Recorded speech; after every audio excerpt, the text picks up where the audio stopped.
Hi guys, welcome back to our RJS commerce academy. तो आज हम चालू करने वाले first chapter of OCM principle of management. 12th standard का एचएससी बोर्ड है। ठीक है, आज हम हमारा लैंग्वेज हिंदी में ही रखेंगे। फिर आगे लेक्चर में आपको लगता है कि सर इंग्लिश में पढ़ाइए, तो विल गो विथ इंग्लिश। जैसा फ्लो जाता है वैसा हम जाते रहेंगे आगे। ओके, तो पहला टॉपिक है हमारा principal of management. Principal of management होता क्या है, तो उसका मीनिंग दिया है। मीनिंग दिया है तो हम पहले मीनिंग पढ़ते हैं। Principle is defined as a fundamental truth और proposition that serves as the foundation for a system of belief or behavior or for a chain of reasoning. Okay, simple meaning है। अब मीनिंग इतना कुछ hard नहीं लगता सबको, right? Meaning आप समझ भी सकते हो। हम मीनिंग को लास्ट में पढ़ते हैं एक बार, पहले हम जाएंगे टॉपिक्स में। ओके, टॉपिक्स के बीच में टॉपिक समझ आने के बाद आपको पूछूंगा कि ये मीनिंग आपको बराबर लगता है कि नहीं, कि गलत है, क्या है आपके हिसाब से meaning. Will go with that flow. Okay, हाँ हो गया। तो पहला टॉपिक है हमारा nature of principal of management. Okay, तो इसका पहला टॉपिक है यूनिवर्सल एप्लीकेशन। ओके, तो एप्लीकेशन होता क्या है first of all? Sir application मतलब जो हम अप्लाई करते हैं, उस एक जो भी हम बोल सकते हैं एप्लीकेशन, जो भी आपका मन में लगता है कि एप्लीकेशन आपको क्या लगता है। ओके, तो इसमें पहला रहेगा कि यूनिवर्सल एप्लीकेशन जो ये है।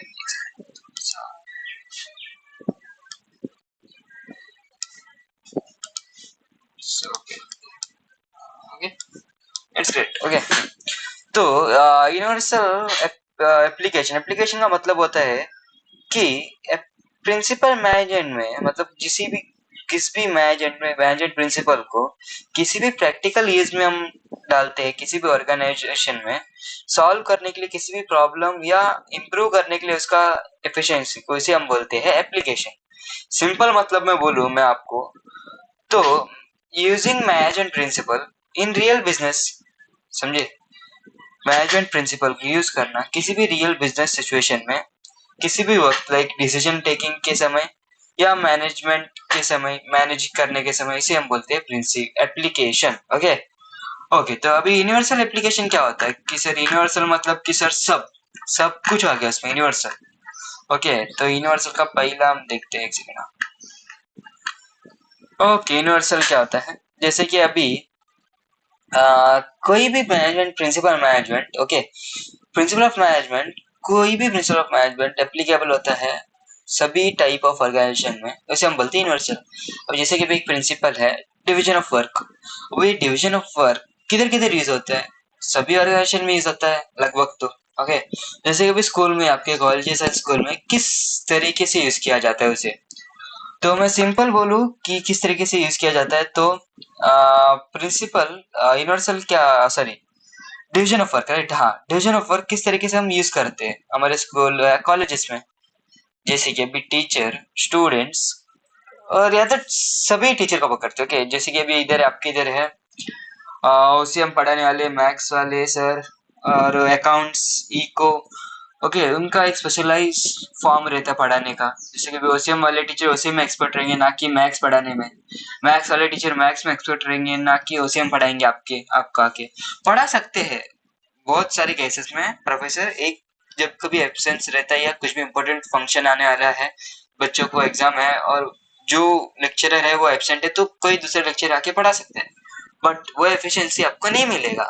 अभी मैथ्स वाले सर आपको मैथ्स पढ़ाएंगे, इट विल बी ग्रेट, क्योंकि मैथ्स का फॉर्मूला, स्टेप्स, सॉल्यूशन कैसे करना है आपको, वो सब आपको पढ़ाया जाएगा, राइट? वही अगर आपको ओसीएम वाले टीचर आके पढ़ाते हैं, टीचर फॉर्मूला सिखा सकते हैं, रट्टा मारवा सकते हैं, बट उस कॉन्सेप्ट के इन डेप्थ नहीं जा सकते। ओके, मेरा वो बात है। ओके, समझ सकते हो? ओके, इसके बाद जैसे कि अभी वही सिंपल एग्जांपल है डिवीजन ऑफ वर्क का, उसके बाद आएगा जनरल गाइडलाइंस। जनरल गाइडलाइंस किधर है? इधर है। एक sorry for that. General guidelines second point है। अभी जनरल गाइडलाइंस क्या होता है, जैसे कि मैनेजमेंट प्रिंसिपल है, जैसे मैनेजमेंट प्रिंसिपल है, वो स्ट्रिक्ट नहीं है, उसका स्ट्रिक्ट रूल्स कुछ नहीं है। अभी स्कूल में स्ट्रिक्ट रूल है कि उसी टाइम में आने को, उसी टाइम में जाने का बाहर, ऐसा कुछ नहीं है इसका मैनेजमेंट ऑफ प्रिंसिपल का रूल। वो जनरली एप्लीकेबल होता है गाइडलाइंस। ओके, गाइडलाइंस है एक तरीके का। उस गाइडलाइन को मैनेजर कभी भी अपने इस्तेमाल और अपने बेनिफिट के लिए यूज किया कर सकता है। ओके, उसके बाद एग्जांपल भी बोल सकते हैं, उसके एग्जांपल भी बहुत सारे हैं, जैसे कि टीचर जो यूजुअली होमवर्क देते हैं डेली, बट जो अपने एग्जाम के टाइम है वो टीचर होमवर्क नहीं देते। क्यों नहीं देते सर? रोज तो टीचर एग्जाम लेक्चर के टाइम में होमवर्क देते हैं, बट अभी क्यों नहीं दे रहे एग्जाम के टाइम में होमवर्क? तो उसका मेन पॉइंट क्या है कि एग्जाम के टाइम में आपको एग्जाम ओरिएंटेड होना चाहिए, ना कि होमवर्क करते बैठोगे आप, राइट?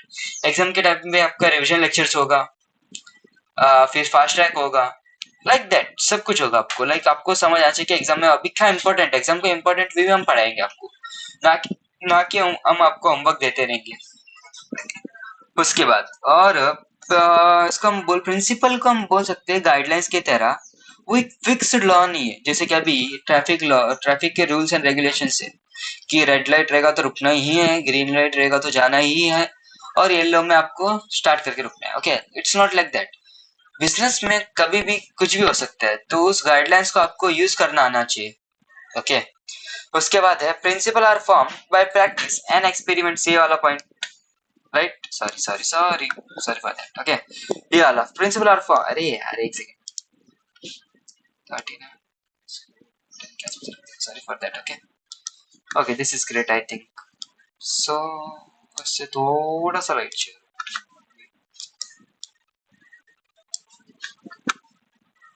ओके, ये बस रहेगा, right? Sorry for the disturbance live lecture में, क्योंकि अभी हमने स्टार्ट किया, राइट? तो कुछ भी हो सकता है, क्योंकि थोड़ा अभी स्टार्टिंग है, तो आप संभालते जाइए, हम भी थोड़ा इम्प्रूव करते रहेंगे चैनल को, वीडियोस को भी। ओके, तो भटकते नहीं, ऑफिस टॉपिक में आ जाते हैं हम अपने, राइट? उसके बाद है, एक सेकेंड, जस्ट अ सेकेंड, मैं ज्यादा टाइम लूंगा नहीं आपका।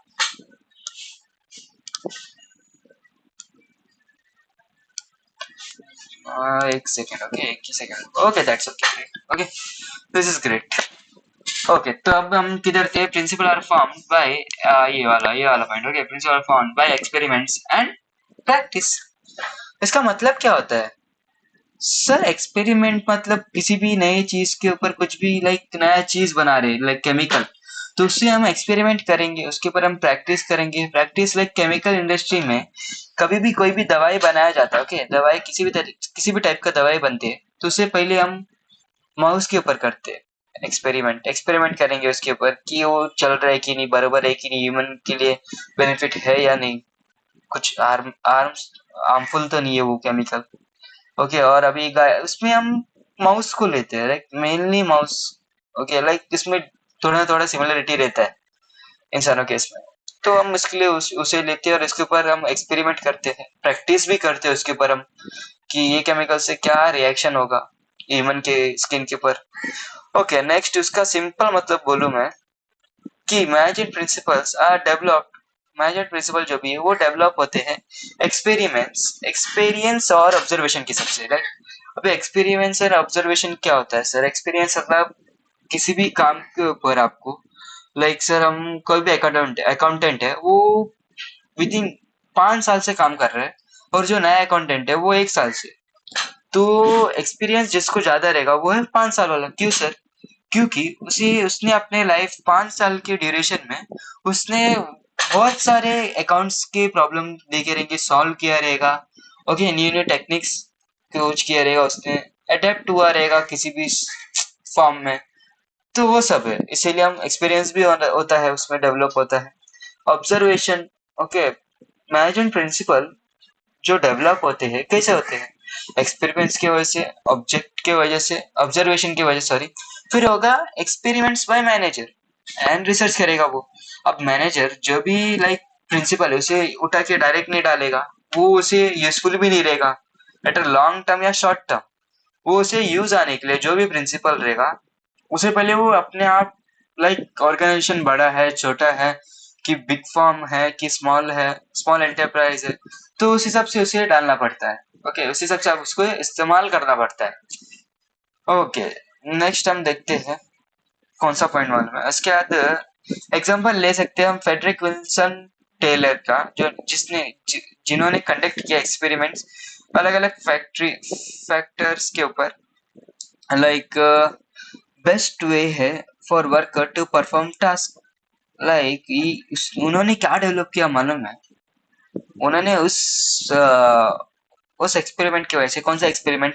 Best way for workers to perform task. उस एक्सपेरिमेंट की वजह से उन्होंने साइंटिफिक मैनेजमेंट प्रिंसिपल को ये किया, राइट।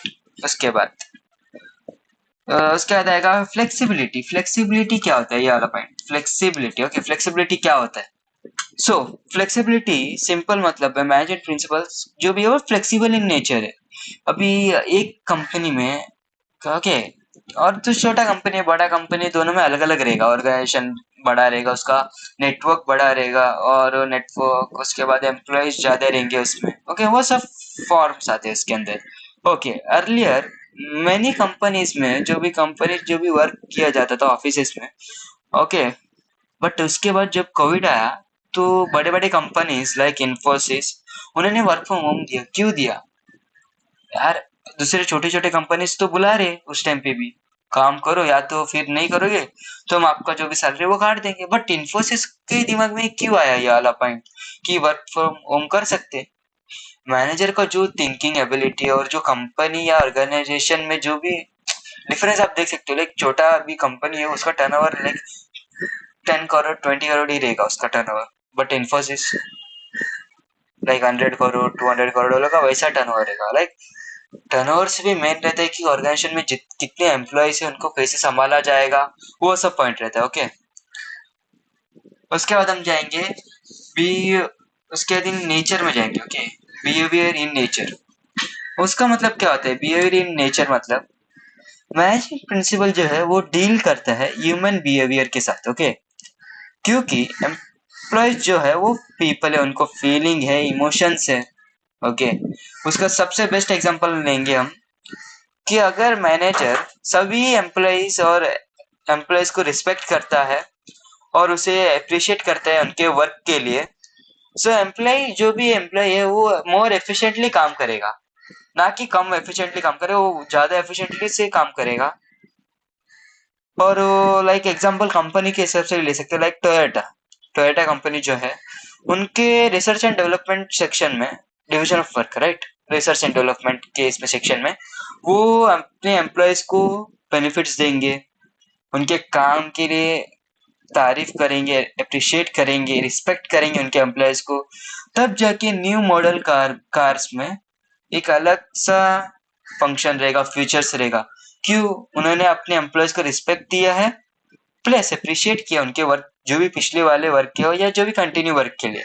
तो वो और मेहनत से और लगन दे के दिमाग अपना स्पीड करके एक ही जगह कंसंट्रेट करेंगे कि सर हमें जो न्यू मॉडल लॉन्च करना है गाड़ी का, उसे सर हम किस डिजाइन, क्या क्या फीचर्स देंगे कि लोग अट्रैक्ट होंगे हमारे इधर। ओके, वो सब। उसके बाद है cause and effect relationship. Okay, cause and effect relationship क्या होता है? तो मैनेजमेंट प्रिंसिपल शो करता है हमें relationship between cause and result. Okay, अभी कॉज क्या होता है? कॉज जैसे कि एग्जांपल लेते हैं, किसी भी एम्प्लॉय को प्रॉपर ट्रेन कर रहा हूँ, उसे हम कॉज कहते हैं। अब उसका इफेक्ट क्या होगा? कॉज तो हमने कर दिया, राइट, अभी इफेक्ट भी चाहिए हमें। तो इफेक्ट रहेगा कि आया प्रोडक्टिविटी करेगा वो। जैसे कि अभी नया इंटर्न है, वो आया कंपनी में अकाउंटेंट के इसमें, तो अभी अकाउंटेंट के इसमें से इतना कुछ आइडिया नहीं रहेगा कि क्या वर्क रहेगा। ओके, पहले तो वो गोल्डन रूल सीखेगा, सीखा हुआ है तो अच्छी बात है, या तो फिर जो भी एम्प्लॉयर मैनेजर उसे सिखाएगा। फिर कंपनी का जो भी फंक्शंस, लाइक कंपनी का, लाइक अभी क्रेडिट फैसिलिटी जो भी अलग अलग कंपनी का अलग अलग रहता है। किसी कंपनी का 10 डेज का रहता है, 25 डेज, 30 डेज, ओके, आसपास वो रहता है। अब वो सीखेगा, वो सब सीखने के बाद, और उसे जैसे ही सीखता जाएगा, और टैली सीखेगा कैसा वर्क करते हैं। ओके, जो भी कस्टमर है, ओके, जो भी कस्टमर है उनके साथ कैसे बात करेगा वो, वो सब होने के बाद उसका हायर होगा यार, प्रोडक्टिविटी बहुत बढ़ेगा उसका, राइट, इफेक्ट रहेगा वो। वैसे ही हाँ, सबसे बेस्ट एग्जांपल, आपको लगता है कि ये थोड़ा हार्ड हो गया सर, थोड़ा सिंपल एग्जांपल दीजिए। तो सबसे बेस्ट एग्जांपल है अमेजोन। अमेजोन अपने वर्कर्स को ट्रेन करता है पैकिंग के लिए और डिलीवरी के लिए। पैकिंग करते समय एम्प्लॉय को बताता है कि आप कैसा पैकिंग करोगे, डिलीवरी के समय आपको बोलता है कि आप कैसे कस्टमर के साथ व्यवहार करोगे, या कस्टमर के गुड्स को आप कैसे संभाल के लेके जाओगे और ड्रॉप करोगे। उसका गुड मैनेजमेंट का जो प्रैक्टिस रहेगा वो बेटर रिजल्ट आपको आउटपुट में देगा, राइट। उसके बाद हम देखते हैं all principle are of equal importance, ये वाला पॉइंट। ओके, मैंने आपको ऐसा एक की भी दिया with the help of AI. Okay, AI के साथ मिलके हमने ये किया, तो अभी दिया equal importance, all principle of equal importance, right. क्यों सर, किसी भी एक प्रिंसिपल को लेके भी हम हमारा जो भी काम है उसे हम चालू कर सकते हैं, राइट। अभी सिंपल बोलो कि जब सब प्रिंसिपल जब एक साथ काम करते हैं ना, तब जाके वो सक्सेसफुल रहेगा। ओके, अभी ये क्रिकेट टीम है। ओके, क्रिकेट टीम में क्या इंपॉर्टेंट है, एक सेकंड। ओके, क्रिकेट टीम में क्या इंपॉर्टेंट है सर? क्रिकेट में तो क्रिकेट टीम में एक तो सर डिसिप्लिन होना चाहिए, फिर सर टीम वर्क होना चाहिए, फिर सर प्लानिंग होना चाहिए। ओके, अगर ये प्रिंसिपल को हमने इग्नोर कर दिया, नहीं चाहिए हमको, डिसिप्लिन नहीं चाहिए टीम में, बस टीम वर्क और प्लानिंग में हम चालू किया काम, टीम वर्क तो हो गया आपका और प्लानिंग भी आपने सक्सेसफुली इम्प्लीमेंट किया टीम में, बट डिसिप्लिन ही नहीं है आपको, तो आपके टीम को डिसिप्लिन ही नहीं है, वो जीतेगा क्या मैच? नहीं। सिंपल और सिंपल जो, तो अब जैसे कि आपका स्टूडेंट लाइफ है, आप उसमें आपको मालूम है सर हमें डिसिप्लिन भी होना है, हमें मस्ती भी करना है। अभी आप मस्ती नहीं करते हो सर, हमें एजुकेशन भी प्राप्त करना है, बहुत सारे हायर एजुकेशन करना है, प्लस प्रोफेशनल कोर्सेज करना है, तो आपको एक माइंड में रहेगा कि सर हम किसी भी एक पॉइंट को छोड़ नहीं सकते। जैसे कि अभी डिसिप्लिन छोड़ दिया, आपको लगता है आप प्रोफेशनल कोर्स आप क्रैक कर पाओगे? It's impossible. आपके लाइक आपका जो भी आपको 12th में 10th में कम परसेंटेज आया रहेगा, 60 आया रहेगा, 50 आया रहेगा, छोड़ो, और आप सोचते कि सर हमें प्रोफेशनल कोर्स करना है, और आप वही कंटिन्यू करते हो डिसिप्लिन के बिना, प्लानिंग के बिना, तो वो तो नामुमकिन ही है। ओके, पास नहीं हो सकते। जब आप एक डिसिप्लिन रूटीन बनाओगे, प्लान रखोगे, तो 100% श्योरिटी के साथ बोलता हूँ कि आप कौन सा भी कोर्स को आप सक्सेसफुली क्रैक कर सकते। उसके बाद आएगा ये वाला, अच्छा था। ओके, ये वाला हमने सीख लिया। ये कौन सा था, हमने अभी क्या सीखा है?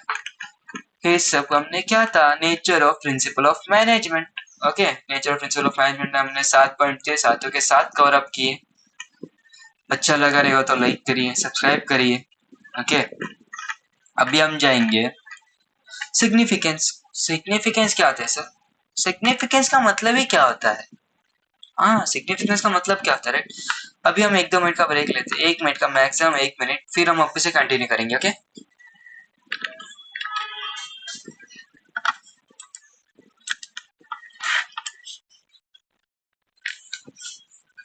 बस 1-2 मिनट करेंगे।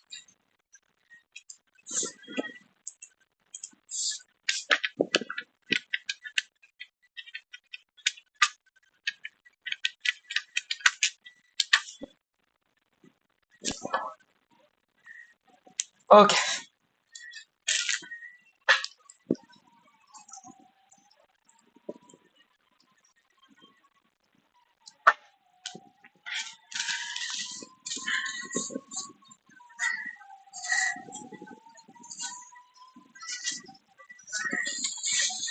ओके, लेट्स स्टार्ट करते हैं अभी हम सिग्निफिकेंट ऑफ मैनेजमेंट प्रिंसिपल के साथ। अभी सिग्निफिकेंस का मतलब क्या होता है? फर्स्ट ऑफ ऑल, सिग्निफिकेंस मतलब इंपॉर्टेंस या वैल्यू ऑफ समथिंग। और सिंपल बता आपको, क्यों, why something is important for useful. Significance का मतलब इंग्लिश में बोलता है आपको, सिग्निफिकेंस का मतलब होता है व्हाई समथिंग इज इम्पोर्टेंट और यूजफुल। हो गया सिंपल डेफिनेशन दो स्टूडेंट्स के लिए, तो सिग्निफिकेंस का मतलब होता है इम्पोर्टेंस और बेनिफिट्स किसी भी concept in a practical use में। ओके, अभी एग्जांपल, इसका एग्जांपल, बेस्ट एग्जांपल रहेगा कि स्कूल। स्कूल में सिग्निफिकेंस ऑफ एजुकेशन बहुत इंपॉर्टेंट है, राइट। उसके बिना कुछ फायदा ही नहीं है। वो हेल्प करता है स्टूडेंट को गेन करने में, नॉलेज बिल्ड बेटर फ्यूचर के लिए गेन करता है, सिंपल वर्ड्स में, राइट। उसके बाद हम देखते हैं उसका जो भी पॉइंटर्स है, वो हम वो पढ़ते जाएंगे। अभी एक सेकंड, एक सेकंड, एक सेकंड।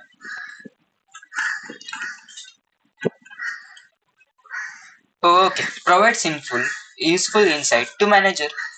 सर इसका मतलब क्या होता है sir? Provides useful insight to managers मतलब management principle knowledge and guidance कर sorry sorry for that. Okay एक सेकेंड।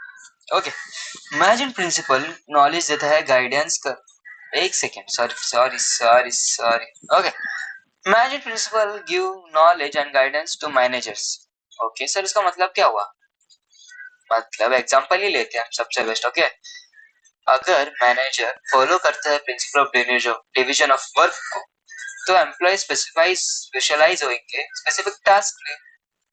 जैसे कि अभी टोयोटा कंपनी में असाइन करते हैं आप डिफरेंट वर्कर्स को, जैसे कि अभी इंजन असेंबली में पेंटिंग टेस्टिंग, तो वो इम्प्रूव होगा प्रोडक्टिविटी और इसका जो भी आउटपुट रहेगा वो भी अच्छा रहेगा, राइट।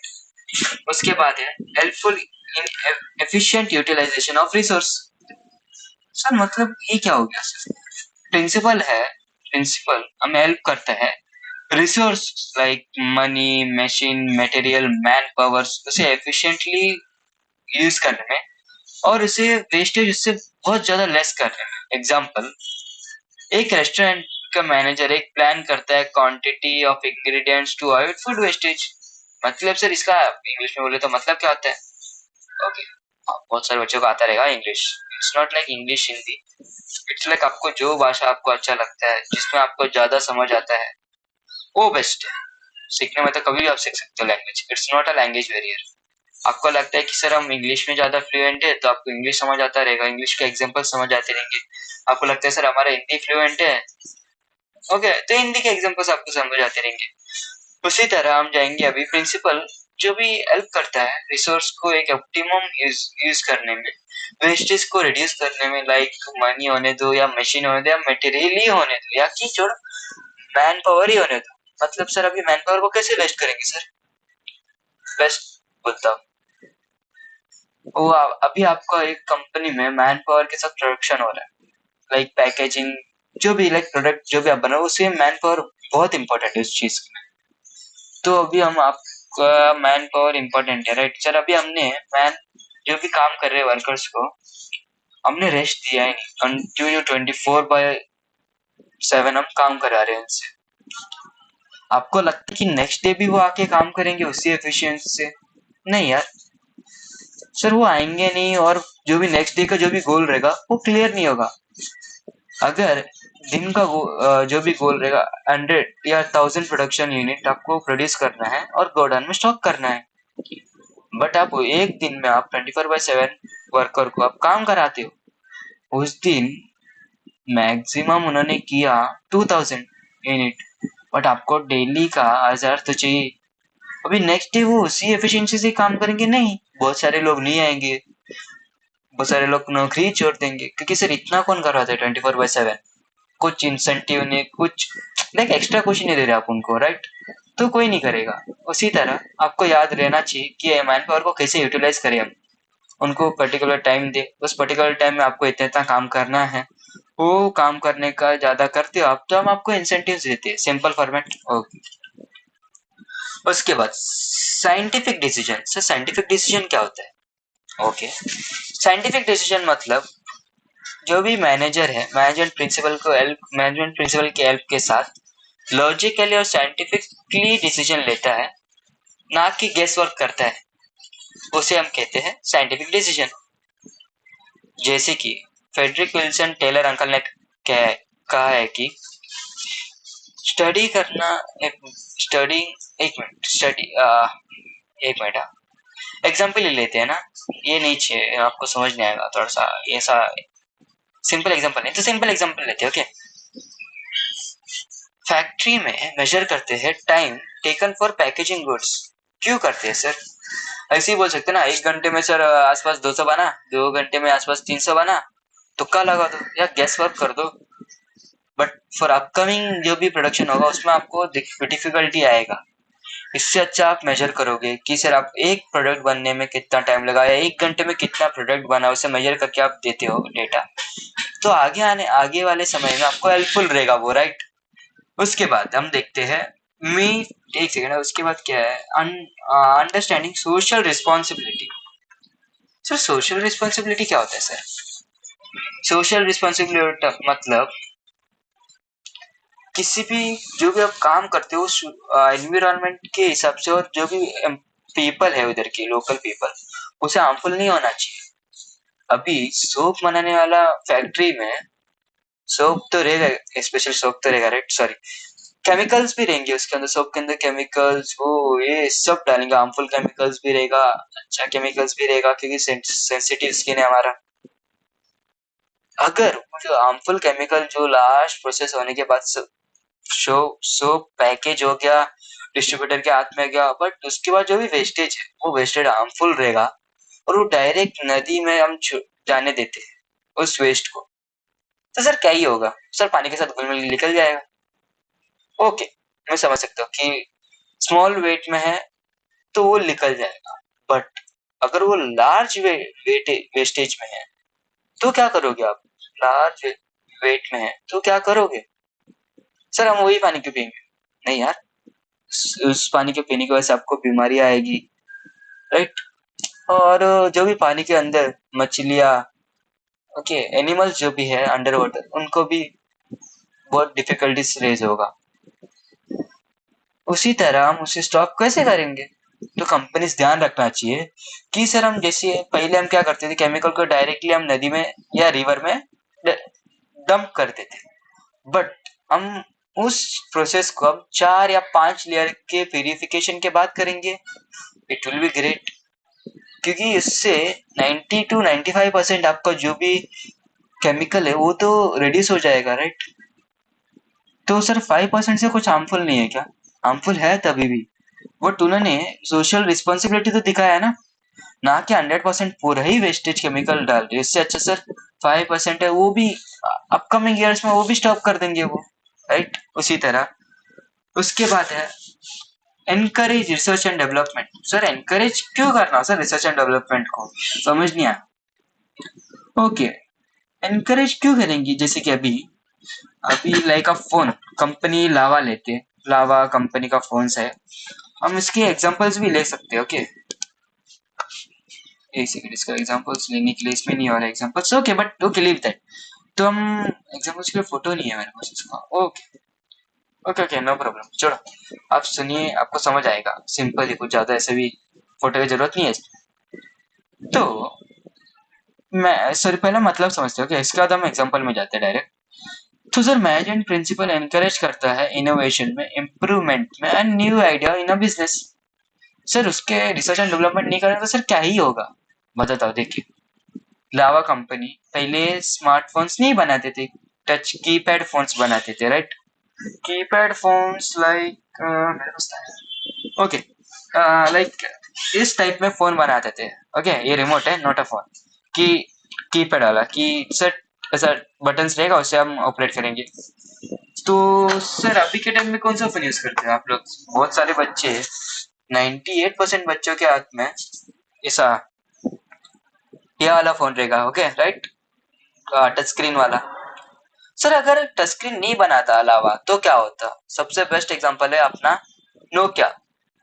नोकिया कंपनी मेरे हिसाब से तो नहीं मान की ऐसा टच स्क्रीन बनाते हैं, क्योंकि नोकिया का जो भी रिसर्च एंड डेवलपमेंट इतना अच्छा नहीं हुआ है, राइट। वो अभी भी कीपैड फोन में ही है। कीपैड फोन कौन यूज करता है अभी के टाइम पे?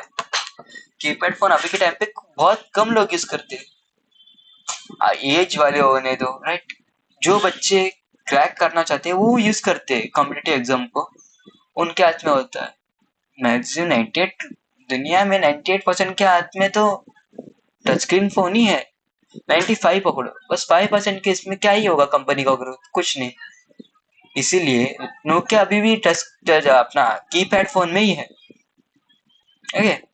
वो कुछ यूजफुल नहीं है अभी के टाइम पे।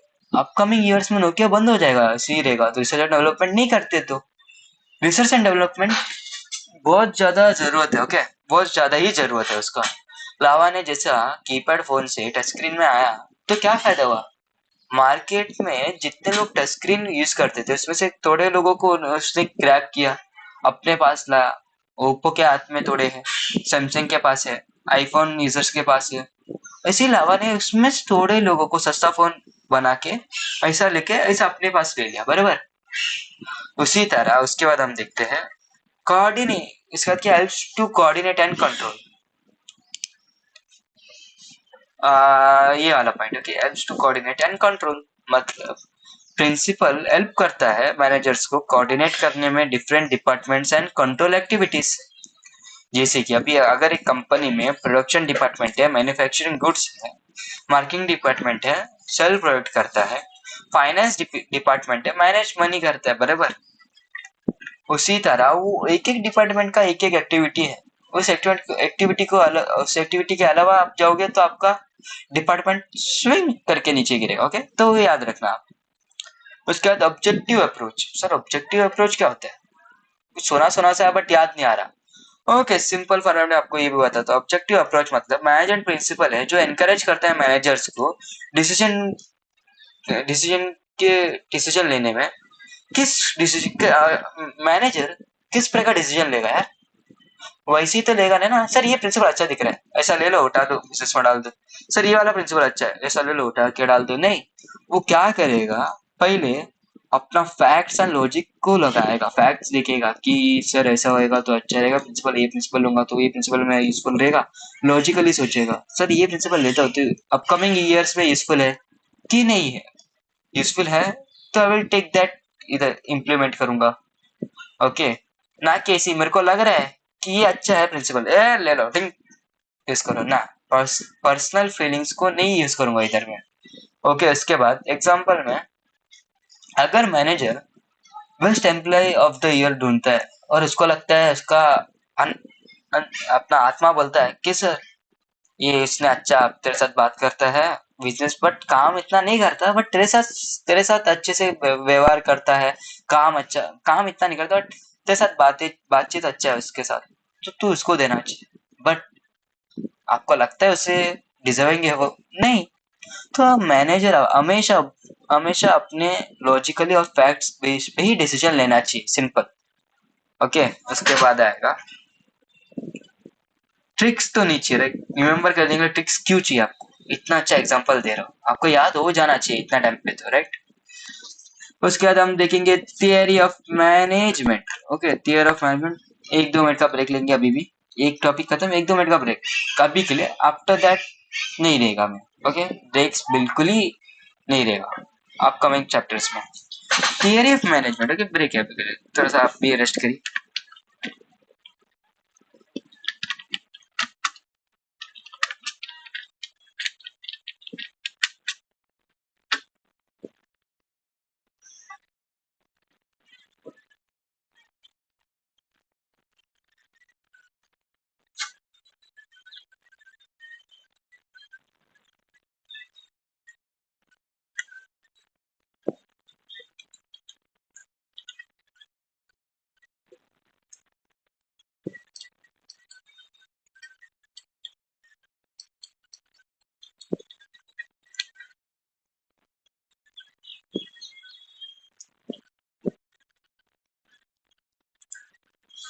Okay, let's start. Okay,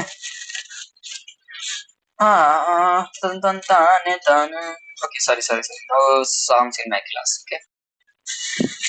Sorry about that. Okay. Theory of management explain करते हैं आइडियाज फेमस मैनेजमेंट थिंकर्स के। किस किस किन किन ने दिया है? 2 नाम आता है, पहला आता है फेडरिक विल्सन टेलर अंकल ने साइंटिफिक मैनेजमेंट थियरी दिया है। फिर है हमारे हेनरी फयोल अंकल, सबसे बड़ी अंकल है, एडमिनिस्ट्रेटिव मैनेजमेंट थियरी दिया है। इधर उनका फेसेस है, एआई से हमने किया है, थोड़ा सा अलग है बट रियल फेस है, रियल फेस भी है यार उनका। नेक्स्ट पीडीएफ नेक्स्ट पेज में रहेगा, एक सेकंड। ओके, इधर हेनरी फयोल, हमारे हेनरी फयोल अंकल इधर है, उनका असली चेहरा इधर है, वाह, ये है Henry Fayol uncle. Okay, sorry for that. Okay, अभी मीनिंग क्या होता है थियरी ऑफ मैनेजमेंट का, मतलब क्या होता है? सर थियरी ऑफ मैनेजमेंट मतलब आइडियाज और प्रिंसिपल जो भी डेवलप करते हैं मैनेजमेंट थिंकर्स, क्यों करते हैं? इम्प्रूव करने के लिए एफिशिएंसी एंड गाइड करने के लिए managers in a running organisation, बराबर। आपको सिंपल वर्ड्स में बोलूं, ये method suggested by the experts है। ओके, क्यों सजेस्ट किया है सर? ऐसे टाइम पास के लिए नहीं, manage work and employees effectively, इसीलिए उन्होंने सजेस्ट किया है मेथड्स को, राइट। पहला है कौन सा पढ़ते, साइंटिफिक पढ़ते कि एडमिनिस्ट्रेटिव थियरी पढ़ते, एडमिनिस्ट्रेटिव थियरी चालू करते हैं, राइट। 14 प्रिंसिपल्स है उनका, राइट। 14 प्रिंसिपल्स को ही लेके जाते हैं आगे भी।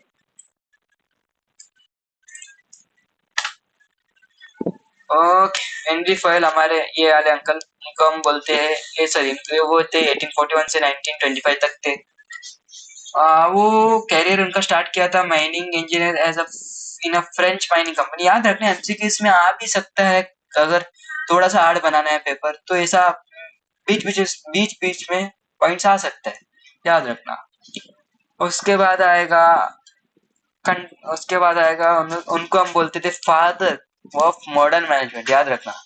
हेनरी फेल को हम बोलते थे, सर को हम बोलते थे father of modern management, okay. उन्होंने एक बुक भी लिखा है, famous book, general and industrial administration. उन्होंने 14 प्रिंसिपल ऑफ मैनेजमेंट भी दिया है, राइट। अब वो मैनेजमेंट क्या क्या हम पढ़ते हैं, पहला है principle of division of work, मतलब वर्क जो भी वर्क, इंग्लिश में बोलता हूँ क्या आपको समझ है? सर एक सेकंड है, 2 सेकंड दीजिए।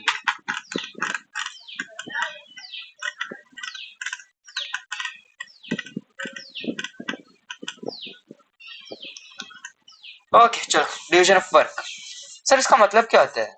जो भी कोई भी वर्क को डिवाइड करना, पीपल के अमाउंट किस हिसाब से डिवाइड करेगा? वैसे ही सर ये थोड़ा ऐसा अट्टा कट्टा आदमी है सर, हम उसका अकाउंट देंगे सर, ये थोड़ा सा छोटा हिट है सर, इसको हम देंगे फाइनेंस, सॉरी एचआर में डालते हैं उसको सर। ये थोड़ा सा मोटा ऐसा अट्टा कट्टा इंसान है, उसे हम देते हैं सर स्पोर्ट्स डिपार्टमेंट में डालते हैं, ऐसा नहीं होगा ना। उसका स्किल्स और स्पेशलाइजेशन के ऊपर हम उसे अपॉइंट करेंगे। अभी फाइनेंस में ऐसा नहीं कि हाइट अच्छा है, उसका लुक अच्छा है तो फाइनेंस में ले लेंगे, नहीं। उसका क्या डिग्री है उसके पास, सर उसने बैफ किया, ओके बैफ किया तो हम ले सकते हैं उसको फाइनेंस में। और क्या किया उसने?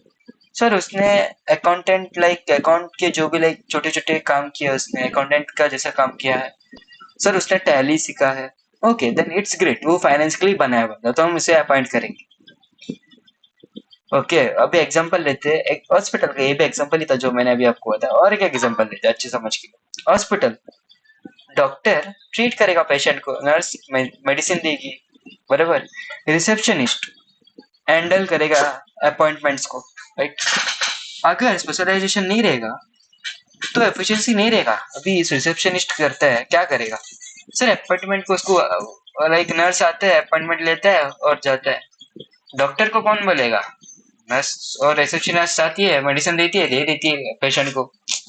सर वो अलग अलग ये हो गया ना, डिपार्टमेंट ही अलग है उनका, ओके उनको समझ भी नहीं रहेगा उस हिसाब से, बट डॉक्टर पेशेंट को ही ट्रीट करेगा, नर्स मेडिसिन ही देगी और रिसेप्शनिस्ट हैंडल करेगा अपॉइंटमेंट्स को, तब जाके एक हॉस्पिटल स्मूथ फ्लो में जाएगा अपवर्ड, ओके अपवर्ड ट्रेंड में जाएगा। उसके बाद हम देखते हैं अथॉरिटी एंड रिस्पॉन्सिबिलिटी। वाह सर ये क्या है? ये देखो ये देखो ये देखो ये देखो, ये दो लोग ठीक है सॉरी करते हैं, ओके। हाँ, मैनेजर के पास अथॉरिटी होना चाहिए और रिस्पॉन्सिबिलिटी होना चाहिए, ओके किसी भी मैनेजर के पास। अभी अथॉरिटी क्या होता है सर? मतलब पावर होना चाहिए ऑर्डर देने के लिए, और सर रिस्पॉन्सिबिलिटी मतलब जो अपनी ड्यूटी है उसे कंप्लीट करने के लिए, ओके रिस्पॉन्सिबिलिटी होना चाहिए।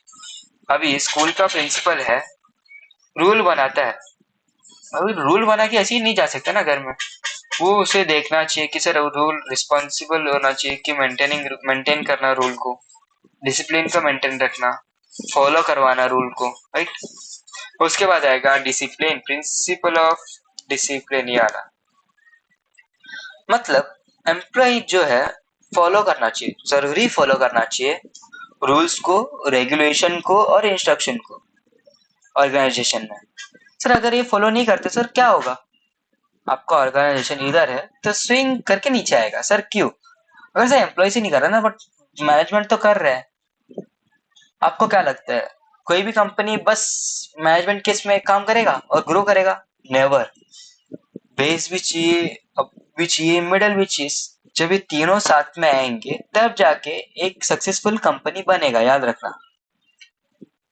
अभी आपको मैंने बोला डिसिप्लिन का मतलब होता है employee must follow rules and regulations and also instructions for of the organisation. अभी स्टूडेंट्स जैसे कि स्टूडेंट्स ओके स्टूडेंट्स फॉलो करने चाहिए सर। क्या फॉलो करने चाहिए सर?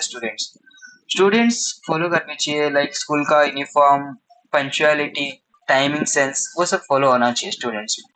अभी आएगा principle of unity of command. वाह, यूनिटी ऑफ कमांड मतलब एक एम्प्लॉय को एक ही रिसीव होना चाहिए ऑर्डर एक ही बॉस से, ना कि हजारों बॉस से सब कुछ आ रहा है। एक बॉस बोल रहा है जैसे कि ये दो बॉस है ओके। अभी एक एम्प्लॉय इधर बीच में, मैं एम्प्लॉय हूँ, दो बॉस है मेरे ऊपर ओके। एक सेकेंड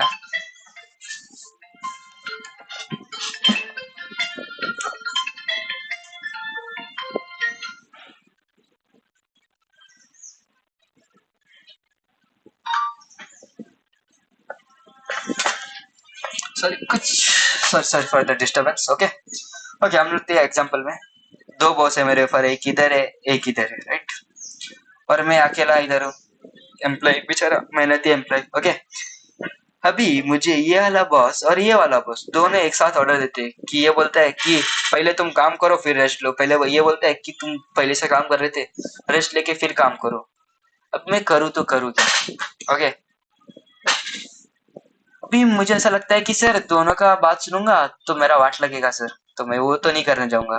तो मैं समझो इसका बात सुनता हूँ। उन्होंने क्या बोला था कि पहले काम फिर रेस्ट, याद रखना काम करने के बाद रेस्ट लेना। बट उनको मालूम नहीं था सर हमने पहले भी काम करके फिर आए इधर, तो कौन समझाए अभी नहीं। तो हम उनका बात सुनते हैं, फिर लगता फिर हम थक जाते, फिर नेक्स्ट डे आते नहीं है। फिर ये एम्प्लॉय ये जो है ये वाला बंदा ये वाला बॉस उसको पूछता है अरे क्यों नहीं आया हमारे साथ, वो आज क्यों नहीं आया काम के लिए? ये बोलते कि मैंने उसे ऑर्डर दिया था पहले काम कर उसके बाद रेस्ट लेना। फिर ये उससे समझाता है अरे उसने पहले से ही काम कर किया था, फिर आपने बोला कि और काम करो, उसकी उसकी वजह से वो थक गया इसलिए आज आया नहीं इंपॉर्टेंट मीटिंग में। तो फिर इसको समझ आया कि अरे शाह मेरा गलती था। फिर ये बोलते अरे यार एक बोला करो इसे कोई भी। अब जैसे कि ये बोलता था मुझे कि गौरीश जो भी सर आप ओके सर आप पहले रेस्ट लेके फिर सर आप काम करो। इट वॉज नाइस, मेरे को रेस्ट भी मिलता मैं काम करता उसके बाद ओके। वो एफिशिएंसी होता। मैंने एक कई बात सुना राइट, तभी तो स्मूथ फ्लो में कल का मीटिंग में मैं आता इंपॉर्टेंट मीटिंग में, समझे। उसी तरह उसके बाद आएगा यूनिटी ऑफ डायरेक्शन। ये वाला पॉइंट है कि unity of direction. Sir unity of direction क्या होता है? Direction straight, back, left, right okay, वो वाला डायरेक्शन नहीं ओके। डायरेक्शन मतलब ऑल एक्टिविटी, जो भी एक्टिविटी है सेम ऑब्जेक्टिव होना चाहिए उसका, एक प्लान होना चाहिए और एक मैनेजर होना चाहिए ओके। अगर ऐसा नहीं रहता तो क्या होता? अगर एक मैनेजर भी नहीं है, बस प्लान बनाया, दो तीन चार प्लान है, चार मैनेजर है और ऑब्जेक्टिव सबका सेम नहीं है, सबका अलग अलग है। एक एम्प्लॉय बोलता है कि सर मैं ज्यादा काम कर रहा हूँ तो मुझे इंसेंटिव ज्यादा मिलेगा इसलिए मैं काम कर रहा हूँ। एक बोलता है कि सर नहीं सर मैं ईमानदार हूँ कंपनी के साथ इसलिए मैं काम कर रहा हूँ। ऐसा नहीं होना चाहिए ना। तो वो जो भी काम है वो सामने से ऐसा सक्सेसफुल नहीं होगा वो। अगर उस समय एक ही ऑब्जेक्टिव होता कि सर हमें पहले काम करना है, अच्छी बात है यार, एम्प्लॉयज में ज्यादा जोश है। एक प्लान होता है उसी प्लान के हिसाब से करना है काम, इट वॉज वेरी ग्रेट। एक ही मैनेजर है बाबा, एक मैनेजर है अगर सर आप ये काम करो फिर ये काम करो ओके सर मैं मानूंगा आपको जैसे आप बोलोगे, कंफ्यूजन नहीं रहेगा उधर ओके। अभी एग्जांपल लूंगा एप्पल का ओके। प्रमोट करता है न्यू आईफोन मॉडल्स कैसा? सिंगल मार्केटिंग स्ट्रेटेजी में, ना कि 10,000 ऐड बनाएगा जिंग जिंग जिंग जिंग डिफरेंट ऐड नहीं, एक ऐड सभी जगह फैलाएगा। उस ऐड को देख के लोग अट्रैक्ट हो गए फिर लोग खरीदेंगे आईफोन्स, उसका वैसा प्लान। एक ही ऐड, लोग को ज्यादा स्ट्रेस नहीं चाहिए दिमाग में, अरे ये अच्छा था उसमें ये सब था तो चलो हम नया नया वेरिएशन लेते हैं। क्यों ज्यादा स्ट्रेस नहीं चाहिए, ऐड होना चाहिए, सिंपल होना चाहिए, आपका फंक्शंस को दिखाना चाहिए, फीचर्स को दिखाना चाहिए स्पेशली।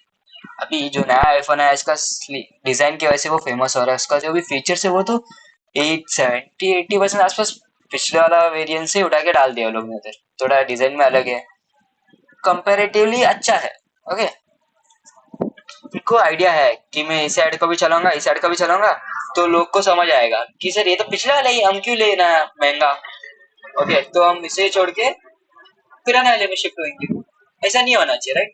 तो वो एक ही ऐड करते हैं मैक्सिमम। आप देखोगे नया फोन आता है तो 2-3 ऐड में मैक्स देखा हो। मुझे ऐसा याद है कि आईफोन एप्पल 17 या 16 में भी मैक्स 2-3 ऐड किया था, लोग ने ज्यादा ऐड नहीं किया था। एक ही ऐड होना चाहिए एट अ टाइम। थोड़ा 3-4 महीने के बाद आप जिसे ऐड करते हो दैट्स ओके, बट उसी टाइम 2-3 ऐड करके आप करते हो, waste money, waste of money हो। ओके, उसके बाद है क्या डायरेक्शन हो गया। एक सेकंड, एक सेकंड, तो 1-2 मिनट।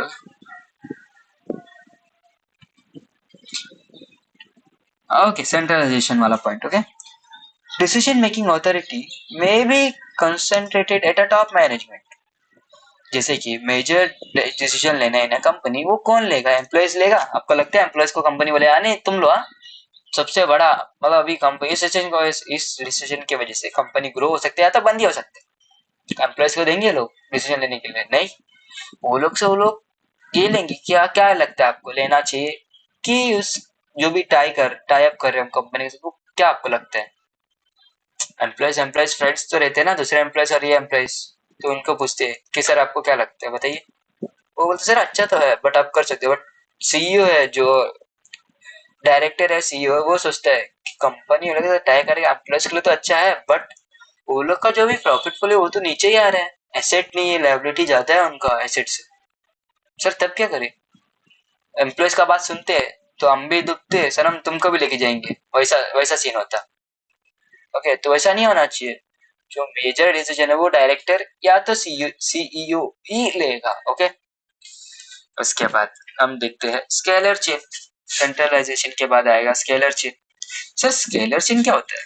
मतलब there should be a clear line of authority from top to bottom. Example दूं आपको मैं, worker, supervisor, manager, director. Worker हो गया, सुपरवाइजर हो गया, उसके बाद मैनेजर हो गया, उसके बाद डायरेक्टर सबसे ऊंचा। अरे स्क्रीन से ऊपर गया, डायरेक्टर चाहिए नहीं चाहिए, हाँ इधर डायरेक्टर है, फिर मैनेजर, फिर सुपरवाइजर, फिर वर्कर। अगर वर्कर डायरेक्टली जाके डायरेक्टर के साथ मिलता है, बोलता है चाचा उनको बात करना था कि ये वर्कर है, ये वर्कर याद रखना, ये डायरेक्टर है अपना कंपनी का। अभी वर्कर बोलता है सर हमको पगार बढ़ा के दीजिए, बट डायरेक्टर को कुछ मालूम ही नहीं है ना उसके बारे में, उनका काम कैसा है कुछ भी नहीं मालूम। तो वर्कर डायरेक्टर बोलता है देखते देखते, फिर वर्कर आएगा नीचे, फिर वर्कर बोलेगा सर 1 महीना हो गया यार। So director will be like कोई तो था, कुछ तो बोला, जाने दो बाद में, चलो उसके ऊपर आके अपना दूसरा काम करेगा। अभी वर्कर जो नीचे बैठा है वो सोचता है अरे 1 महीना हो गया, डायरेक्टर को बोलते अब तक काम नहीं आया, क्यों नहीं हुआ, क्या मालूम डायरेक्टर को नहीं देना रहेगा। अगर वो वर्कर सुपरवाइजर है इधर, उसके पास जाता है और बोलता है सर थोड़ा पैसा बढ़ाना है सर, ये भी आप भी देखते हो सर क्या ऐसा ये हो रहा है आजकल, थोड़ा स्टैंडर्ड ऑफ लिविंग बहुत ज्यादा हो रहा है, स्टैंडर्ड ऑफ लिविंग बढ़ रहा है सर, हमें थोड़ा सा अच्छा कपड़ा, फैमिली को सर होटल लेके जाना है, रेस्टोरेंट महीने में 1-2 बार, वो तो लालच हो गया ना। ओके सर लेके जाने दो, क्या है हमको क्या, ऐसा बोलता है। तो उसके बाद सुपरवाइजर भी लाइक हाँ थोड़ा ना थोड़ा तो बढ़ाना चाहिए यार, ये लोग का सैलरी, काम भी ज्यादा करते हैं पिछले टाइम से। तो सुपरवाइजर मैनेजर से बात करेगा, मैनेजर विल बी लाइक हाँ बोलो सुपरवाइजर क्या हुआ। सुपरवाइजर लाइक सर कंपनी में जो एम्प्लॉइज है उनको थोड़ा सर वर्कर्स का थोड़ा पैसा बढ़ा देते सर, पैसा प्रॉफिट भी हो रहा है, क्यों बढ़ाएंगे? मैनेजर लाइक क्यों बढ़ाएंगे यार, क्या पैसा क्या पेड़ भोगता है? तो सुपरवाइजर सर वो ज्यादा काम करते हैं और पैसा थोड़ा दूसरे कंपनी से हम कम देते हैं, तो वो बोल रहे कि पैसा बढ़ाओ। ओके देखते क्या होगा। फिर मैनेजर आएगा डायरेक्टर के पास, मैनेजर बोलेगा सर सॉरी सर लोग आए थे, कौन लोग आए थे? डायरेक्टर पूछेगा सर वर्कर्स, सर मैनेजर ने बोला कि सर वर्कर्स को थोड़ा पैसा बढ़ाना है, सुपरवाइजर ने बोला। ओके सो ओके तो क्यों बढ़ाना है यार, क्या जरूरत क्या है? ऐसा सब क्वेश्चन नहीं करेगा director. Director will be like okay कितना बढ़ाना है? 10,000। ओके दो मेरा साइन ले लो खत्म करो। सुपरवाइजर आएगा मैनेजर का बोले, मैनेजर आएगा सुपरवाइजर, सुपरवाइजर हाँ सर आपका काम हो गया, अरे सर धन्यवाद धन्यवाद। उसके बाद आएगा सुपरवाइजर आएगा वर्कर्स पास, वर्कर्स जी सर बोलिए आपका भी काम हो गया सर, बढ़िया सर, बट हमने तो सर उससे पहले ही बोला था डायरेक्टर को, फिर किया क्यों नहीं, किया क्यों नहीं, मेन पॉइंट है उनको नॉलेज नहीं था उस हिसाब से। एक एक स्टेप जाओगे तभी तो आप फुल क्रॉस कर पाओगे किसी भी डायरेक्शन को, राइट। उसके बाद उसके बाद है ये देखिए, एक सेकंड, मैं एक सेकंड स्केलर चेन हो गया, सेंट्रलाइजेशन हो गया, कुछ तो मैं भूला। रिन्यूमरेशन भूल गया मैं। ओके, मतलब क्या होता है वर्कर्स को, कौन सा आने में ये वाला पॉइंट तुम लोग बोलने का ना, सर सर सर बोलिए सर आप पॉइंट ऐसा बोलने का तुम, क्या बच्चे यार। ओके, ये वाला पॉइंट सर करता, ये वाला पॉइंट, इसका मतलब क्या होता है सर, एम्प्लॉयज को एक अच्छा फेयर वेजेस देना चाहिए सर। क्यों पेट मार रहे हो गरीबों का, ऐसा नहीं होना चाहिए। ओके, एम्प्लॉय काम कर रहा है तो उसे एक एफिशिएंट पैसा सैलरी देना चाहिए। ओके, अभी एग्जांपल इन्फोसिस में सैलरी प्रोवाइड करते हैं बट बोनसेस देते हैं एम्प्लॉयज को। एम्प्लॉयज ले यस, और क्या चाहिए जीवन में, हम कल से और काम करेंगे वैसा। ओके, वैसा सब सीन है। उसके बाद हम देखते हैं फिर हमेशा स्केलर चेन हो गया। इसके बाद principle of order, order order order order का क्या होता है, right person at a right place. अरे सर क्या है, कुछ तो अच्छा लगा सर सुनने में, right person at a right place. Sir अच्छा office right person at a right place, sir मतलब क्या होता है, अरे अच्छा लगा तुमका भी मतलब नहीं आ रहा हूँ, वाह क्या बात है। मतलब एक व्यक्ति उसी जगह पे होना चाहिए जिस जगह पे उसके पास एबिलिटी और टैलेंट है। अभी मैं प्रोफेसर, आप स्टूडेंट हो, आप बोलते हो सर कल से आप मेरे इधर आके बैठते हो, मेरे चेयर में, ये वाले चेयर, सर चेयर नहीं बैठ, ये हो गया सर, इधर आके बैठते हो और इधर आते हो और इधर बैठ के आप बोलते हो सर हम पढ़ाएंगे सर कल से।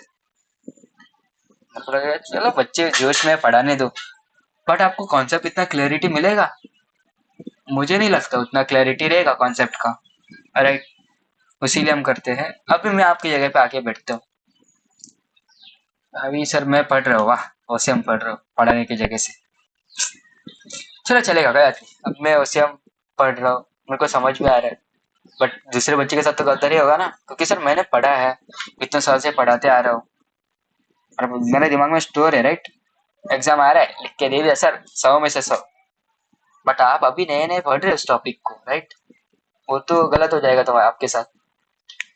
उसके बाद इक्विटी, सर इक्विटी क्या होता है सर, इक्विटी सुना सुना सा, प्रिंसिपल ऑफ इक्विटी मतलब मैनेजर जो है एम्प्लॉयज को अच्छे से ट्रीट करना चाहिए, फेयरली और काइंडली ट्रीट करना चाहिए, ना कि इधर टाइम में जाके जाने का, ऐसा नहीं, इधर आ भाई जरा, ये आपने काम गलत किया, थोड़ा सा अच्छा इम्प्रूव करके आप अच्छा तरीके से काम कीजिए।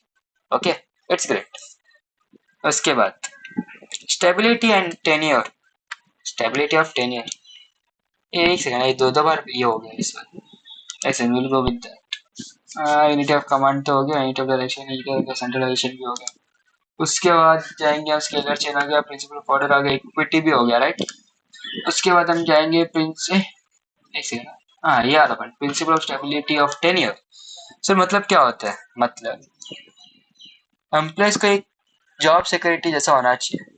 ओके, ना कि ए इधर इधर एक दिन था फिर इधर कूद गया, इधर था इधर से इधर, इधर से इधर, इधर से उधर, ऐसा कूदना नहीं चाहिए। एम्प्लॉय को एक सिक्योरिटी देना चाहिए जॉब का। एक्सपीरियंस वर्कर जितना लॉन्गर हमारे साथ है उतना कंपनी का एफिशिएंसी बढ़ता जाएगा। अभी टोयोटा का वैल्यूज लॉन्ग टर्म एम्प्लॉयज को बहुत करता है। टोयोटा क्यों करता है सर, नया एम्प्लॉय भी तो है, ले लो ऐसा उठा के डाल दो नए एम्प्लॉय को, पुराने का सही फेंक दो, नहीं क्यों नहीं होता सर। जो पुराने इधर इधर, हाँ इधर आ गए, पुराने इधर आ गए, तो पुराने बोलते हैं सर हमने इतना साल से मेहनत किया है सर, टोयोटा का इंजन से लेके सर टायर रबर फैक्ट्री क्या क्या है सर, सब हमें सब कुछ मालूम है टोयोटा के बारे में, गाड़ी बनाने से लेके गाड़ी को स्क्रैप करने तक ए टू जेड मालूम है हमें। और नया वर्कर आता है, जी सर टायर बनाना है सर, हम स्टील का टायर बनाते हैं, अरे अब रबर का बनाते नहीं सर, स्टील का बनाते हैं। अपने लाइक क्या बोल रहा है ये, वो नया टेक्नोलॉजी को सिखा रहेगा तो वो इस्तेमाल करना है, बट कंपनी को इतना आइडिया है उस टेक्नोलॉजी का नहीं। अपने अरे नहीं नहीं नहीं नहीं, इतना इतना रिस्क लेना नहीं हमको, हमारा ट्रस्ट है यार मार्केट में, लोग हमारे ऊपर ट्रस्ट करते हैं, तो हमें एक ही बार में ऐसा टिंक करके गिराना नहीं, राइट। ओके, तो हम ऐसा नहीं कर सकते। उसके बाद इनिशिएटिव, इनिशिएटिव क्या होता है यार, मतलब एम्प्लॉयज को है ना हम एनकरेज करते रहना चाहिए, भाई तुम अच्छा आइडिया देते जाओ, सजेशन दो कुछ नए नए, ना कि ऐसे ए नया पहले जो करते तो वही करेगा भाई, ऐसा नहीं होना चाहिए। बस यहाँ से सॉरी, लैंग्वेज थोड़ा टोन साउथ का आ जाता है बीच बीच में, सॉरी फॉर दैट। ओके, ऐसा नहीं होना चाहिए लाइक लाइफ में। अभी आप अगर स्टूडेंट होके मुझे बोलते हो सर आप थोड़ा इम्प्रूव कर सकते हो आपका टीचिंग स्टाइल, और मैं बोलता हूँ इधर इधर अटेंड करके बजा के बोलता हूँ जब पढ़, पहले पहले पढ़, एग्जाम आ रहा है बोल रहे मेरे को सिखाएगा। हाँ, वैसा नहीं होना चाहिए। अगर आपका आप बोलते स्टूडेंट्स मेरे को बोलते हैं कि सर आप नया टीचिंग टेक्निक्स यूज करो, ऑफ कोर्स मैं यूज करना चाहिए, मेरे को लगना चाहिए हाँ स्टूडेंट्स के लिए यूजफुल है वो, तब यूज करूंगा, राइट। उसी तरह next point, spirit D corps. Sir ये क्या होता है सर, कुछ अलग सा वर्ड, टीम वर्क। अरे बुक इज लाइक, तुम तो इंग्लिश पढ़ते नहीं हो, और थोड़ा हम सर बाहर का वर्ड भी लेके आएंगे दूसरे लैंग्वेज का। ये जो वर्ड है ना मुझे सब फ्रेंच वर्ड लगता है। ओके, स्क्रिप्ट डी कॉर्प्स, आई थिंक सो, मुझे आइडिया नहीं है उसका इतना। मतलब team work, management should promote team होना चाहिए, टीम वर्क में होना चाहिए कोई भी काम, एम्प्लॉयज के बीच में सब काम टीम के साथ होना चाहिए, तब जाके सक्सेसफुल होगा टीम। याद रखना, अगर क्रिकेट में इन क्रिकेट टीम प्लेयर जो है बोलते कि ये अच्छा नहीं है, नहीं नहीं, एग्जांपल टीम लेते, इंडियन क्रिकेट टीम सक्सीड करता है बिकॉज ऑफ टीम वर्क। अगर बुमराह अच्छा बॉलिंग नहीं करता, बस बैटिंग, दूसरा कोई भी like Rohit Sharma, Virat Kohli, Dhoni, they willing right, okay great batting, अभी और धोनी विकेट कीपिंग नहीं करता, तो सर मैच तो पक्का हारेंगे। हारने से भी हारेंगे या जीतेंगे वो तो नेक्स्ट है, बट मेजोरिटी जो भी परसेंटेज रहेगा वो 90 रहेगा, 95% रहेगा जीतने का, वो अचानक 10 पे आ जाएगा या 20 पे आ जाएगा, क्योंकि Rohit Sharma is a great player batsman, Virat Kohli is a great player batsman, Dhoni is both wicket keeping plus batting plus he is a captain of a team, Bumrah great bowler. और हम बोलते हैं ए बुमराह सेठ इधर आओ, आप आज विकेट कीपिंग करो, धोनी सेठ आप इधर आके बॉलिंग करो, रोहित शर्मा विराट कोहली सर आप जाके बाउंड्री में खड़े रहो, क्या लगता है मैच जीतेंगे? ऑफ कोर्स नॉट, नहीं जीतेंगे। रोहित शर्मा विराट कोहली सर आप आके बैटिंग करिए, धोनी सर आप विकेट कीपिंग करिए, बुमराह सर बॉलिंग करिए, कोई नहीं रोक सकता उस दिन मैच जीतने से। Okay, it's like that. उसके बाद हम जाएंगे फेडरिक विल्सन टेलर अंकल के पास, साइंटिफिक मैनेजमेंट थियरी दिया उन्होंने। सर उन्होंने क्या दिया है? प्रिंसिपल ऑफ साइंटिफिक मैनेजमेंट, उनको हम बोलते हैं एक मिनट, उनको भी कुछ तो बोलते थे यार, father of scientific management. Okay, उनको हम बोलते हैं father of scientific management. Okay, उसका भी मतलब कि उसका भी है ना, उसको भी पढ़ ही लेते हैं। ये फादर ऑफ साइंटिफिक मैनेजमेंट के जो भी लाइक, एक सेकंड थोड़ा सा टाइम जा रहा है। ओके, चालू करते हैं राइट। मीनिंग क्या होता है? नहीं, मीनिंग तो थियरी ऑफ मैनेजमेंट का मीनिंग आपको पहले ही बताया, तो लाइक पॉइंट से ही जाती है आप, right. Science not rule of the, मतलब किसने दिया इसे? फेडरिक विल्सन टेलर अंकल ने। कौन से? इधर इधर इधर ये इधर देखो, इधर, अरे सर सर इधर है, इधर ये वाले अंकल ने दिया हमको। ओके, मतलब scientific management means using scientific methods to improve work efficiency को या प्रोडक्टिविटी को इम्प्रोवाइज करना उसे। टेलर अंकल ने बिलीव किया था कि work should be done with scientifically instead using guess work.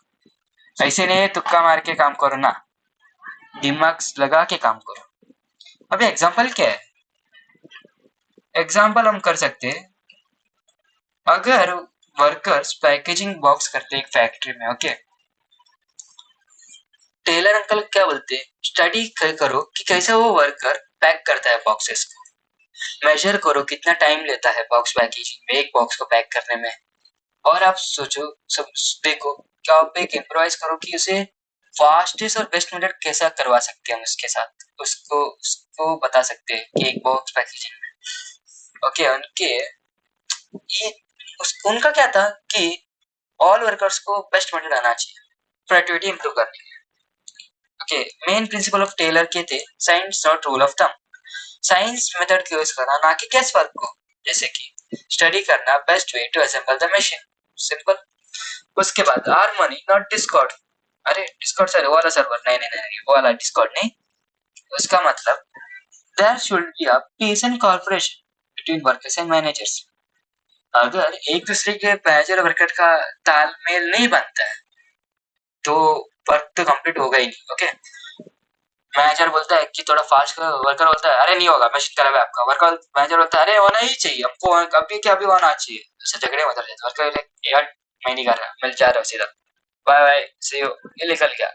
Manager क्या अभी वो करेगा काम नहीं, तो इसीलिए प्रोडक्शन बंद हो जाएगा बीच में। अगर वही काम मैनेजर बोलता है अरे सुनो ना थोड़ा जल्दी काम करो, तो और आपको इंसेंटिव्स भी देता हूँ मैं। ओके, ये बोलते हैं अरे मैनेजर, हाँ मैनेजर ही आ रहा है। ओके बोलते हैं अभी वो क्या रहा है कि इधर वर्कर चल मशीन तो थोड़ा स्लो है, बोल देता हूँ वो भी सर थोड़ा मशीन स्लो है, तो अभी मैनेजर का रिएक्शन क्या रहेगा मालूम है उसमें। मैनेजर बोले ओके मशीन स्लो है ना, अगले हफ्ते में हम चेंज कर देते हैं मशीन को, बट इस हफ्ता थोड़ा इमरजेंसी है तो थोड़ा काम करके दीजिए और इंसेंटिव भी ले लीजिए थोड़ा। वर्कर बोले सर आप क्या जान लेगा सर, अभी तो इंसेंटिव क्या हम समझा था, जान ले लो चलेगा। ओके इंसेंटिव चाहिए हमें इतने, तो वर्कर भी अच्छा काम करेगा, फास्ट काम करेगा। ओके उसके बाद है कॉर्पोरेशन नॉट इंडिविजुअलिज्म। मतलब क्या होता है sir, employees and management should work together to as a team काम करना चाहिए वो। जैसे कि फोर्ड मोटर कंपनी, जहाँ वर्कर एंड मैनेजर्स कोऑर्डिनेट करते हैं प्रोडक्शन लाइन में, तब जाके गाड़ी फुलफिलमेंट के साथ लाइक 100% के साथ गाड़ी बाहर आती है कंपनी से। नहीं होता तो टेंट रहेगा या पेंटिंग का क्वालिटी लो रहेगा, या जो इन्फॉर्मेशन जो आप देखते हो डिस्प्ले छोटा सा, उसमें कुछ ग्लिचेस आ रहेगा तो स्पीड नहीं रहेगा वो। ओके इंस्ट्रूमेंट क्लस्टर में थोड़ा डिफॉल्ट रहेगा। वो सब नहीं होने के लिए आपको कॉर्पोरेशन और से नॉट इंडिविजुअलिज्म ओके वो यूज करना चाहिए। इसके बाद डेवलपमेंट, एक सेकंड, डेवलपमेंट ऑफ वर्कर्स, ये वाला पॉइंट। मतलब सर डेवलपमेंट ऑफ वर्कर्स क्या होता है सर, डेवलपमेंट ऑफ वर्कर्स मतलब वर्कर्स को ट्रेन करना चाहिए, हम डेवलप करना चाहिए तो उनका स्किल्स को इम्प्रूव होने के लिए। अगर हम वो करते हैं, अब जैसे कि नया एम्प्लॉय आया, हम बोलते हैं बाबा ये मशीन है इससे काम करो, तो वर्कर भी थोड़ा समय लगेगा, 1 महीना लेगा 2 महीने लेगा यार समझने में वो मशीन को, उस बीच में बहुत सारी गलतियां करेगा। उससे अच्छा हम कुछ जाके सिखा देते हैं इसको, मशीन ऐसे ऐसा यूज करते हैं और प्रोडक्शन इतना इतना होना चाहिए, क्वालिटी इतना ऐसा होना चाहिए, वो विद इन मैक्स मैक्स 1 महीना लेगा विदाउट एनी डिफॉल्ट, राइट। इधर 2-3 महीना ले रहा है प्लस डिफॉल्ट भी कर रहा है, उसके बाद भी वो एक्सपर्ट नहीं है उस चीज में। बट इधर 1 महीने में थोड़ा डिफॉल्ट हो सकते हैं, 5% डिफॉल्ट हो सकता है पकड़ लीजिए, बट आफ्टर इट वो तो स्किल्ड वर्कर हो गया ना वो तो, राइट, सिंपल फॉर्मेट। अभी है हमारा कौन सा पॉइंट बचा है, कुछ तो बचा ऐसा लग रहा है मेरे को, राइट। एक सेकेंड, उसके बाद बचा है डिविजन ऑफ रिस्पॉन्सिबिलिटी। ओके मेरा 2 पॉइंट बचा लगता है ना, डिविजन ऑफ रिस्पॉन्सिबिलिटी बचा और मेंटल रिवॉल्यूशन बचा। ओके वो भी कर ही देते। ओके एक सेकेंड,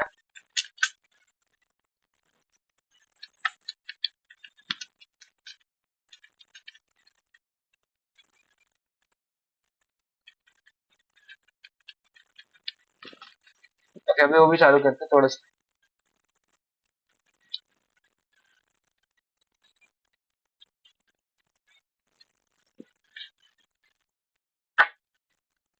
ओके मेंटल रिवॉल्यूशन का मतलब क्या होता है सर, मीनिंग क्या है।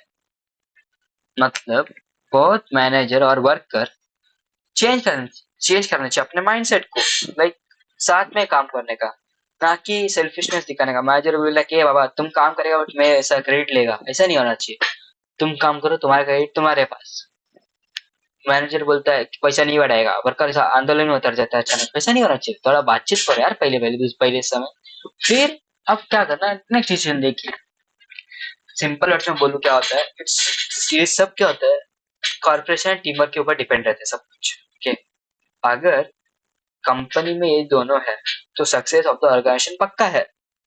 और पर्सनल गेन्स रखा तुम लोग की सेल्फिशनेस रखा कंपनी में, तो उस समय कंपनी बंद हो जाएगा, याद रखना पॉइंट को। ओके उसके बाद डिवीजन ऑफ रिस्पॉन्सिबिलिटी, अरे तब से पढ़ के आ रहे डिवीजन ऑफ रिस्पॉन्सिबिलिटी, कितना एग्जांपल दिया मैं, तुम लोग कभी भी समझ नहीं आ रहा तुम लोग क्या बात करते हैं। वापस से पढ़ेंगे। डिवीजन ऑफ रिस्पॉन्सिबिलिटी मतलब manager worker have a clear mindset होना चाहिए, सेपरेट ड्यूटीज है उनकी। ओके मैनेजर प्लान करेगा, सुपरवाइज करेगा, वर्कर परफॉर्म करेगा टास्क को assign to them. Each person उसके फोकस रहेगा उसके जॉब के ऊपर, ऐसा नहीं किया मैनेजर मैं काम थोड़ा नहीं नहीं मैनेजर के लिए मैं काम करूँ नहीं ऐसा नहीं। मैनेजर मैनेजर का काम करेगा, एम्प्लॉय एम्प्लॉय का काम करेगा, स्ट्रेट फ्लो में। ओके, उसके बाद है क्या बचा, ये वाला पॉइंट भी अपना टिक टाक हो गया right. Principle of scientific management भी हो गया। अच्छा, टेक्निक्स ऑफ साइंटिफिक मैनेजमेंट में अपने पास थोड़ा बचा right, techniques of scientific management अपना थोड़ा सा बचा। ओके, वो भी कर ही देते राइट, 4 टाइम नीचे।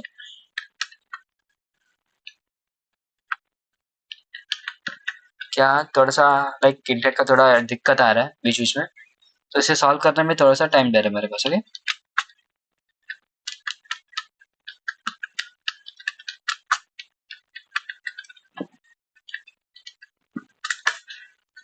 सर,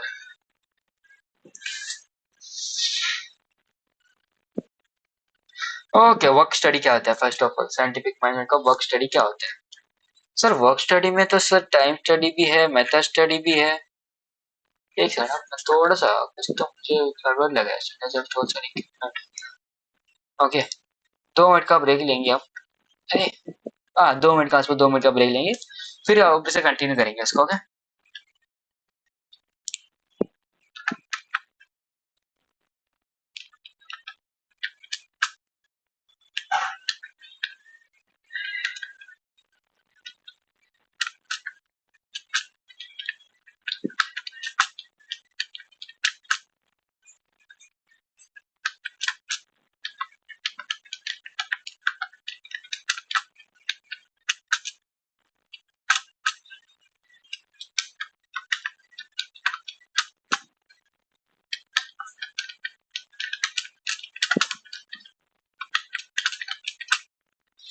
तो दो एक एक एक्स्ट्रा एक मिनट जाएगा। Okay, sorry for that.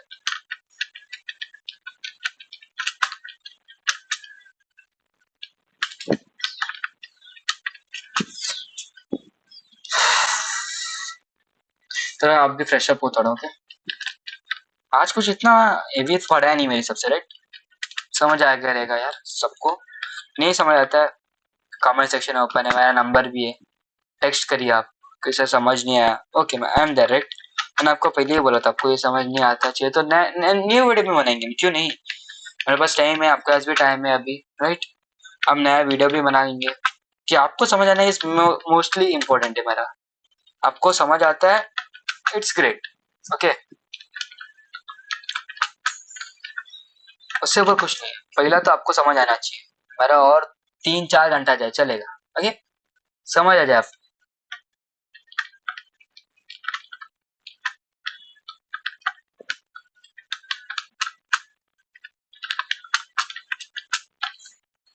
और नहीं समझ आता ना, बिंदास, कुछ शर्म मिरम कुछ मत रखना। ओके, मैसेज करो मेरे को, सर मुझे ये समझ नहीं आया सर, चाहिए तो मैं आपको सेपरेट टॉपिक का अलग ही वीडियो डाल दूंगा इस यूट्यूब चैनल में। Okay, don't worry about that. मेरा काम ही ये है राइट, सिखाना, आपको समझाना। आपको समझ नहीं आता वो तो वेस्ट ही हो गया ना, फिर मेरा इतना सब पढ़ा है मैंने आपको। बेफिक्र होके मैसेज डालिए, चैट चैट अपना इसमें चाहिए तो कमेंट करिए, मेनली मैं देखूंगा। Okay, don't worry about that. उसके बाद चालू करते हैं ना।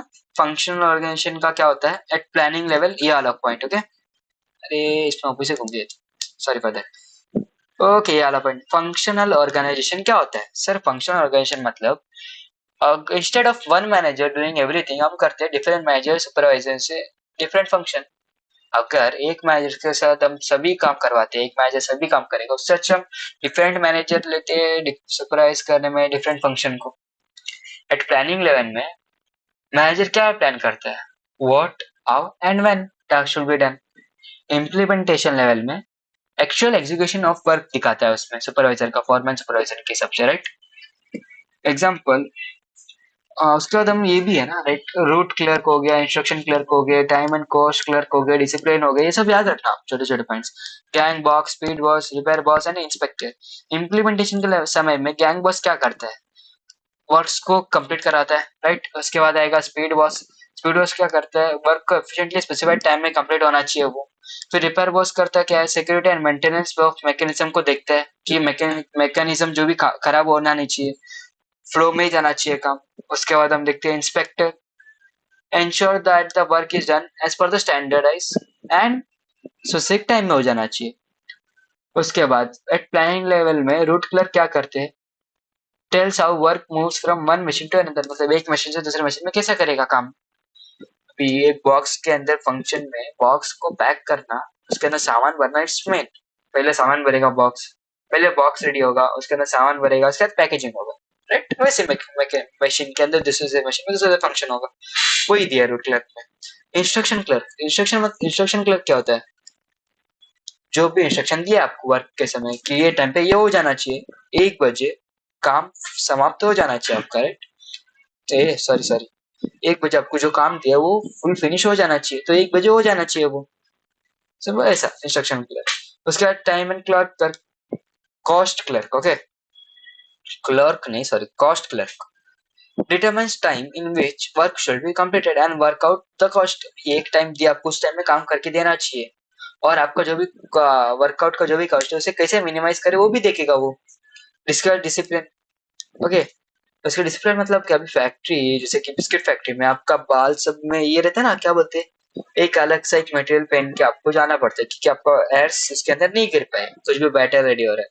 अगर आप वो नहीं पहनते हो, बाहर गिरता है, तो मार्केट में आते आते बाल खाएंगे लोग बिस्किट के साथ, it will not good, right. इसीलिए आपको डिसिप्लिन भी मेंटेन रखना पड़ता है। उसके बाद आएगा साइंटिफिक सिलेक्शन एंड ट्रेनिंग, मतलब उसका मीनिंग देख लेते हैं पहले क्या होता है। वर्कर्स कैसे सेलेक्ट करते हैं, देर उसके उनके स्किल्स के ऊपर, और उनके ट्रेन करते हैं साइंटिफिकली। प्लानिंग लेवल में इसका तो प्लानिंग लेवल नहीं चाहिए ना, okay, planning level implementation level नहीं चाहिए इसका, ओके, उसका नहीं चाहिए। जैसे कि एग्जांपल लेते हैं, अगर एक पिज्जा शॉप में सेलेक्ट अ पर्सन है गुड एट नीडिंग, जो ऐसा डो बनाता है, ओके, वो अच्छा होना चाहिए, उसको ट्रेन करेंगे एक रेसिपी, एक लाइक सॉर्ट, आजकल सॉर्ट और कुछ ज्यादा ही फेमस है, उसको ट्रेन करेंगे हम, ये बाबा ये बनाना सीख बाबा तो पहले, वैसा सब, ओके। उसके बाद साइंटिफिक टास्क सेटिंग, मतलब task are set scientifically, how to do, how much to do, at what time to do, और how to do it, okay. अभी चॉकलेट फैक्ट्री में पैक करना है 500 पर डे बॉक्सेस, वो एक ये है टास्क रखा है लोग ने। और एक स्टैंडर्ड मशीन सेटिंग यूज करना, लाइक ज्यादा फास्ट भी नहीं ज्यादा स्लो भी नहीं, ऐसा स्विंग स्विंग स्विंग ऐसा ज्यादा स्विंग करके वैसा फैक्ट्री का मशीन नहीं चलना चाहिए, मीडियम में कूल, वैसा कूल कूल कूल कूल होना चाहिए काम। उसके बाद आएगा वर्क, एक सेकंड, उसके बाद क्या है, उसके बाद है वर्क स्टडी। वर्क स्टडी मतलब वर्क स्टडी होता क्या है, पहले तो एनालाइज करना किसी भी वर्क को इम्प्रूव और कैसे इम्प्रूव कर सकते हैं एफिशिएंसी को। उसके अंदर आता है टाइम स्टडी। टाइम स्टडी, एक सेकंड, दो 2 second, 2 second.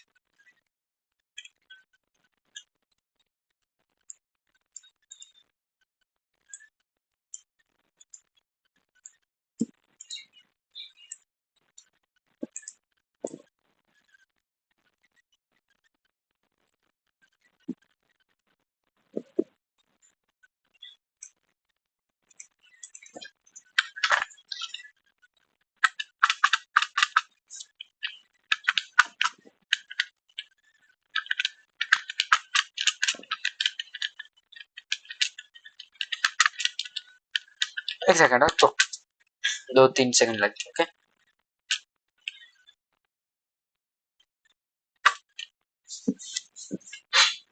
Okay, work study का मतलब क्या होता है, पहले तो वर्क स्टडी का वापस एक बार देख लेते हैं। एनालाइज करना वर्क को to improve its efficiency, best way to do the job, okay, find the best way to do the job and reduce wastage of time resource, okay. उसके बाद है इंक्लूड टाइम स्टडी। पहला time study, इसका example है packaging, packing a box takes 5 minutes, set a standard time रख दिया लगने की 5 मिनट में और जाना चाहिए एक बॉक्स रेडी। उसके बाद है मेथड स्टडी। मेथड स्टडी मतलब वर्कर का मूव्स और बेनिफिट्स, सॉरी, वर्कर का moves between tables 10 minute while assembling. अगर एक वर्कर एक असेंबल काम करने के लिए 10 मिनट लगता है, ओके, और रीअरेंज करेगा टूल, और ऐसे हम क्या कर सकते हैं कि एक 10 मिनट लगता है, ज्यादा हो गया टाइम, तो हम टूल्स को एक जगह कर देंगे, और मशीन दूर है तो फास्ट कर देंगे, क्योंकि वर्क ज्यादा फास्ट होना चाहिए, ओके। वर्कर का जो भी मूवमेंट है, वो मोशन जो भी है उससे लेस हो जाना चाहिए, ज्यादा ऐसा दौड़ा देड़ी नहीं करना चाहिए, उसके हाथ में से उड़ा इधर आना चाहिए, बाकी 1 किलोमीटर जाओ फिर आओ, वैसा नहीं, ओके। उसके बाद फैटिक स्टडी। फैटिक स्टडी क्या होता है सर, फैटिक स्टडी मतलब अगर 2 घंटे के बाद वो असेंबली करता है और 15 मिनट का रेस्ट मिलता है, उसे वो रिड्यूस करता है उसका एरर्स एंड इंक्रीज एफिशिएंटी करता है। अगर आप 4 घंटा 6 घंटा विदाउट ब्रेक काम कराते हो उससे, आगे आने के आगे 8 घंटे आते आते वो मिस्टेक्स बहुत सारे करेगा। इससे अच्छा 3 घंटा करवाओ, एक 10 मिनट का ब्रेक दे दो, वापस से 3 घंटा करो, 10 मिनट का ब्रेक दे दो, फिर घर जाने। इससे क्या एरर्स भी कम होगा और एफिशिएंसी भी ज्यादा इंक्रीज होगा वो। उसके बाद standardisation of tools and equipments. यार कुछ अच्छा लग रहा है सर, ये क्या है स्टैंडर्डाइजेशन ऑफ टूल्स इक्विपमेंट्स? मतलब यूज करना uniform tools machines and equipments को इंश्योर रखने के लिए कि काम फास्टर इजियर और कंसिस्टेंट क्वालिटी में आना चाहिए। एग्जाम्पल, जैसे कि garment factory, okay, use same type of scissor faster for cutting and better quality. अभी एक क्लोथ है, उससे आपको एक शेप देना, सेम सीजर रहेगा तो आप फटफट, आपको आदत रहेगा उसके काटना, सीजर भी शार्प शार्प सीजर रहेगा, उसका जो भी हैंडलिंग है वो भी लाइक कूल रहेगा, ओके, जिक जिक जिक काट दिया। जैसे कि एक क्लोथ है, सेम सिक से काट सकते हैं उसी लेंथ के हिसाब से, ना कि ज्यादा बड़ा हो गया सीजर तभी हाथ कटने का चांसेस रहता है। वो सब ऐसा ऐसा वो सब नहीं होना चाहिए, राइट? उस इसकी वजह से हम करते हैं। उसके बाद और क्या है, हो गया ना? अभी चैप्टर तो अपना कंप्लीट हो गया, राइट? हाँ, ये समरी एक बार पढ़ के फिर मैं वीडियो अभी खत्म कर देता हूँ। आप एक बार रिवाइज करिए आपका, ओके, थियरी भी। तो चलो, डेफिनेशन क्या क्या है? Principle is defined as a fundamental truth or proposition that serves as the foundation for a system of a belief or behaviour or for a chain of reasoning. अब मुझे बताओ comment section में, आपको ये समझ आया कि नहीं? डेफिनेशन नहीं आता तो नेक्स्ट वीडियो जब भी करूंगा उसके बाद डेफिनेशन को स्टार्टिंग करके उसके बाद न्यू चैप्टर कंटिन्यू करेंगे, ओके?